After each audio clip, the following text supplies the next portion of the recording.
Tom Aspinall is going as close as I've ever seen him to scorched earth to, I don't know, get a fight with Jon Jones or promote himself or make Jon Jones look bad. So, BC, let me ask the question this way. He said, I'm going to retire him without ever, I think, what was the exact quote? Without ever fighting him?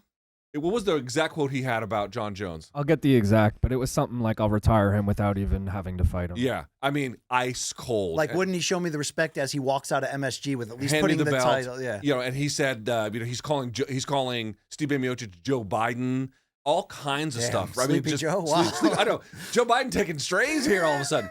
But the reality is, it's a new posture. That much we can be certain. It's a new posture. So, BC, my question to you is, to what extent will this actually work in changing his material fortune? I think it'll work more than you think, because this is why it's really smart. I think it answers all of the above. You put out a couple scenarios. Well, would it do this? Would it do that? I think it raises his profile. I think it shows him to the UFC that he's super serious about getting this fight and he's willing to campaign for it, something that guys don't do enough of, in my opinion, publicly, when they want a fight that might not be in the best plans short term for the UFC, or maybe not be part of their interest in the moment.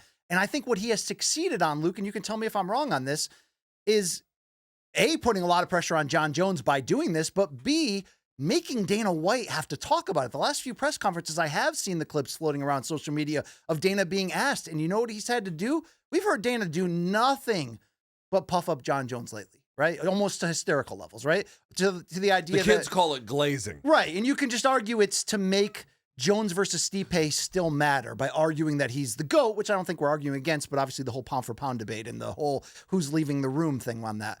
Luke, I think this is making Dana do. Have you heard his recent responses? Every time he's been asked lately, whether it's 305, whether it's the Dana White Contender Series presser, he says, guys, I don't believe Jon Jones is here to duck Tom Aspinall. I'm telling you, I know this guy. And Luke, the things that he says are true. Jon Jones has always been bout it for the most part until when?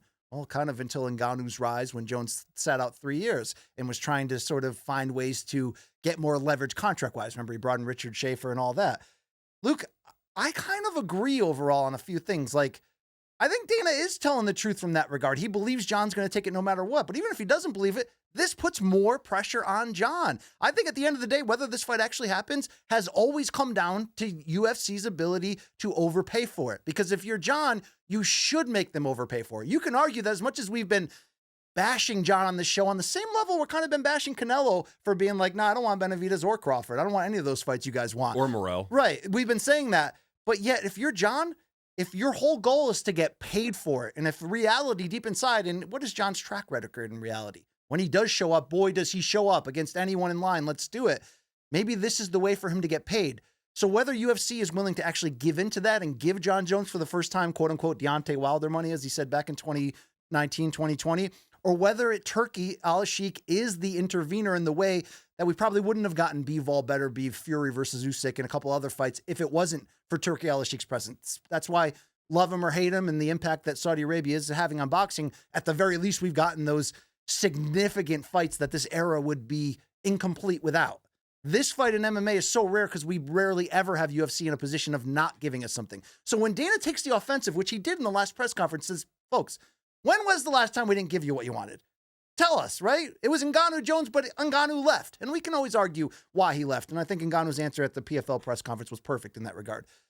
But Luke, they do tend to get it done. It's going to come down to money at the end of the day. It's going to, whether it's Turkey or not, it's going to come down to money. If UFC is willing to overpay for it, they're going to get this fight. But I think it's perfect by Aspinall to put that public pressure on Jon, not just from a social media standpoint and a fan standpoint, but internally. Because Luke, if Dana has to keep going to bat to the microphone, defending Jon's track record of accepting big fights, there's going to be some internal pressure on Jon afterwards. You could argue, hey, that doesn't matter if Jon has plans to get out. Didn't matter for GSP, right? He did promise Dana he'd fight Luke Rockhold. Was that the next fight for him? Mm-hmm. After winning the middleweight title, and he instead retired on that regard. Wasn't it Whitaker he was supposed to fight? Was it Whitaker or Rockhold? I think it was... Whitaker was the interim champ. Oh, yes, that's then right. Then it was Whitaker. Mm-hmm. Okay, good call, Long Island Luke. From Did the you get main that card quote, by the way? Yeah, I had it almost exactly right. It was... I will retire Jon Jones without even fighting him. Yeah, that's cold as... Dude, the only thing I would cold. say is I don't know if Aspinall's taking it further enough. I would just go the scorched earth level of Jon. Okay, but I feel like, no, hold on. Let me push back because I do feel like this is great. Great. I think that I think it is unlikely to change his material fortunes, but if anything will, it is this approach. I don't know if everyone's... However, you go further and it starts looking like Shannon Briggs chasing down Klitschko all right. There's a when line. he's paddleboarding. Okay. And now you look Let's desperate. go, champ. Let's go, champ. Now you look desperate. But did people see the video where it seemed like Aspinall started the Stipe is hurt rumor? Which I think whether he's lying or it seems like he's lying, right? It seemed like he was lying through his teeth. People came back and reported that it wasn't true. That's brilliant because now we're starting to say, what's Jon going to do if that does happen, right? This is perfect. I do think there is more he can go. And I think it's questioning Jon's manhood more directly. Yes. And I think if he stays down that road, it's his best chance of getting it done. But it comes down to UFC, true or false. It comes down to UFC being willing to pay that extra sum. You were right. And if they do pay it, and if Turkey's involved or not, put it in a freaking stadium because that would be the fight that would demand it. You're so right. It was Whitaker because remember, GSP chokes out Michael Bisping and then retires like a week later or re-retires or whatever it was a week later. And we talked about at the time, I think it was 2017, if memory serves, where what they were discussing was the best way for someone to get a profile in the sport through the championship is you have to beat the champ. Yes. And you get this transfer of legitimacy. But without it, you can't get it. So will these actions by Tom Aspinall actually get him a Jon Jones fight? I still remain skeptical. However, to the extent that he can undermine any legitimacy of that fight, such that it still has any, I know that technically the UFC title is on the line for it, but to the extent that he can undermine that, and so that people both before and then after especially go, what was the point of that? Tom Aspinall's the guy. He can raise his profile by being like, I'm already the future. This is just a vestigial organ we have to cut out and remove. He gets some of that transfer of legitimacy without actually ever having the fight. I don't think he can get the transfer of legitimacy without getting the fight. Not the whole thing, a portion. I don't think that portion is going to be worth it. So if I'm right, and I might be wrong, but if I'm right that you're only going to get that if you go through Jon, because how many people will care if Jon and Stipe walk away? Francis isn't here. How many people will actually care if Aspinall starts putting together 2-3 title defenses? I'm not sure they will at that level. So Luke, if you do have one chance under my scenario, what should be Aspinall's posture in MSG? Obviously, he's going to be front row. I mean, I don't know if he should put up a sign that says I'm the real champ, but if he has one window to walk in the cage if they let him afterwards, or even if they don't, I personally think that's when you go to break glass in case of emergency. That's when you go and put hands on Jon. That's when you throw something at him. You have to do something, in my opinion. PFL casino style? You have to do something, in my opinion, to challenge Jon's manhood so aggressively that the internet would basically be like, look at this footage. Tom just went up and got in his face and pushed him or punched him or did something, threw something on him, did something, Luke, poured a drink on him, something where you're like, ah, shit, I can't walk away from that. You know what I mean? Like the egg on your face, like the idea of people saying. I don't think he's got that in him, but I don't disagree with the strategy. I think you get the fight if you do that. You think so? I do. And it can't be WWE style like when Brock Lesnar pushed DC and you're like. I'll say this. Hostility and antipathy both towards Jon and Stipe and their fight is working. It is working for Tom Aspinall. People like seeing him show this new wrinkle. They like him kind of showing. Dude, did you see the video where he's like looking for Jon Jones? Oh, yeah. He's underscoring the absurdity of this fight. That is working for him. So again, ultimately, what end does it get to? We shall see. But just laying back and being like, Jon, it'd be an honor to fight you. Get the fuck out of here with that. It's the same thing I say about David Benavidez. I know he has ultimately made the decision to go to light heavyweight and just say, look, Canelo, I'm not going to fight. That's a little more complicated. That's a little more complicated. But there was a certain point where I wanted him too to be like, hey, Canelo. Like, I thought you were a Mexican. I thought you were a man. You know what I mean? At some point, you got to go there, Luke. I can't go there because I can't back it up. Did you see you know that? I can't back it up. Did you see De La Hoya in the thong? I would submit you, though. Gyrating and cavorting? Yeah, I mean, what do you expect at this point? Did you see it, Danny? What are we expecting from Oscar? Look, seriously, what do you want from Oscar right now? What do you think's going to happen? Dude, don't. What the fuck are you doing posting that? He got fake abs. He's that guy, No, Luke. he talked about it. He said he doesn't have fake abs. Did you hear the explanation? No. He said he got, I forget that there's a certain kind of name for the procedure. I forget it. It's something with the word sculpting in it, where they don't put new abs in, but they cut fat around it so that it accentuates it. You can't not, you have to work out, which he does work out. Yeah. I'll give him that. But I don't want to see that. I don't want to see his. I was like, Oscar, I needed bleach in my eyes after Okay, I will say his clapback Thursdays. I laugh out loud. I laugh out loud at them. So Danny and I were actually talking about this. He was like, Canelo, fuck you. Like, no. Danny and I were talking about this because on one of his clapback Thursdays, he went after Edgar Berlanga for being a fake Puerto Rican. Yes.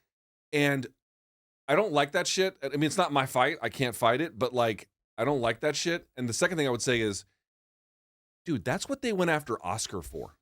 They went after Oscar for being a fake Mexican because he was both Mexican by heritage and then American by nationality, and so he was both in neither. It's like if anybody who understands that that's like a loaded unfair charge, it's fucking Oscar De La Hoya. Once again, you're asking Oscar to play it fair.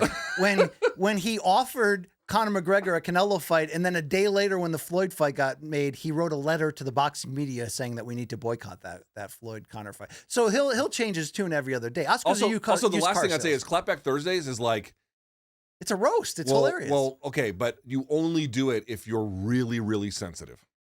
Only people who are it looks like a show of strength. It's actually a show of weakness. Right. I mean, that's Oscar's run as a promoter. He's had big moments and big fights, but he's always undermining Canelo or Ryan Garcia because the ego is so strong. Okay. Do you think Tom Aspinall is there in attendance in November for Jones Stipe? He would be an absolute idiot if he wasn't there in the front row. It's a guarantee he's there. But he'd be an absolute idiot if he isn't cooking up what I just said. A moment. Okay. You gotta create a moment. Last question. Do they pull him into the cage afterwards? I don't think that they do. I think they do because of the pressure. No! Listen, because of the pressure that he has put on Dana now, where Dana is constantly fielding questions about it, where Dana has to stand by Jon and say, no, Jon. They're gonna say these guys, dude. They're gonna put the pressure on Jon. Fuck no. Dana will do that. Dana, look, yes, he will. He will. Dude, he's been soft pedaling this whole shit the entire time because he doesn't want people to hate and not buy this fight. This is a big fight. This is a big fight for them. Fine, I agree with that. But what I'm saying is, he's gonna be like, these two guys are legends. We don't want to ruin their moment. No. He's going to use it as a way to put up a barrier to the whole thing. Luke, is he going to bring Jon Jones in the cage afterwards or not? No, I don't see it happening. Yeah. Well, Jon Jones will already be in the cage. I'm sorry. Tom if Jon Jones even hints at retirement during the post-fight interview, if he beats Stipe, that's when Tom you have to jump the fence. I'm sorry, you have to pick off your shoe and thw it at him. Dude, you've got to do something. I agree with that. I like that idea. I think the constant pressure he's been putting on is going to make it where they let him in there. Ooh. They let him in there. We should do a bet. UFC brass is going to put the pressure on Jon. Did you see that video recently where Dana was like, he was talking about, he was like, look, I don't dislike Francis. Everybody thinks I dislike Francis. And he was pointing down the hall. I think he was pointing at Hunter, and he mentioned the matchmakers. He's like, those guys dislike Francis because those guys worked their ass off to try to make Francis versus Jon happen. Yeah, whatever. And I know it's a big, Dana, he said, and Francis says the truth on the other end. But they want to make the big fights, Luke. They would have no reason to. They're only overly protecting Jon, and when I mean Dana, because they want to sell this MSG fight a year later. That's the only reason, Luke. That's the only reason. Let's talk. We got one boxing topic, and then we're going to bring in Danny Segura here to talk about September 14th. Let's talk about it. So let's talk about September 11th too, right? Can't wait for September 11th. Hi, everybody. My name's Brian Campbell. Can't wait for 9/11. But that was a great fight, right? It was Fulton versus Figueroa. Is that who it was? Yeah. And then you thought, Fulton might have a chance against Inoue, and then he got fucking the doors broken off of him.